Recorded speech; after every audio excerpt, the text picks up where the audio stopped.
Hi అండి, welcome to Lahari kitchen.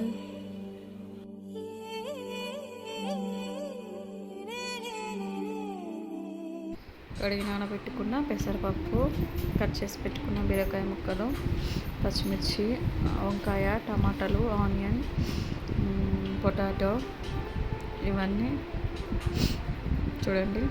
ఒక బాండి పెట్టుకొని ఆయిల్ హీట్ అయిన తర్వాత ఆవాలు జీలకర్ర వేసుకొని ఎల్లిపాయ, పచ్చిమిర్చి అవన్నీ వేసుకొని బాగా ఫ్రై అయ్యేంత వరకు కలుపుకోవాలి.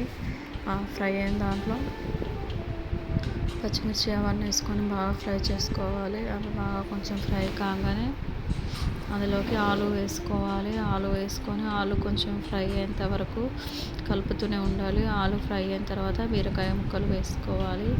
బీరకాయ ముక్కలు కట్ చేసుకున్నాయి వేసుకొని ఒక 2-3 మినిట్స్ ఫ్రై చేయాలి. ఫ్రై చేసిన తర్వాత అందులో కొంచెం పసుపు వేసుకోవాలి.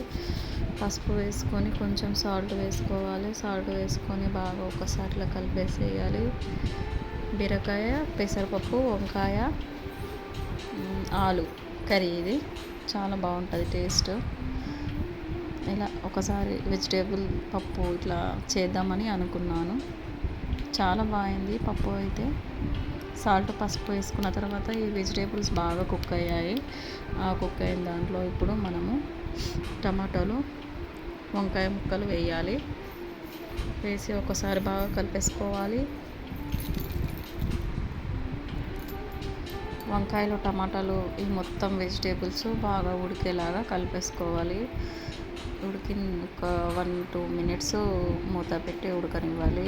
మూత తీసి చూస్తే వెజిటేబుల్స్ బాగా కుక్ అయ్యాయి. ఇప్పుడు అందులోనే కడిగి నానబెట్టుకున్న పప్పు వేసుకోవాలి. పెసరపప్పు ఇది చపాతీలోకి, రైస్లో కూడా చాలా బాగుంటుంది.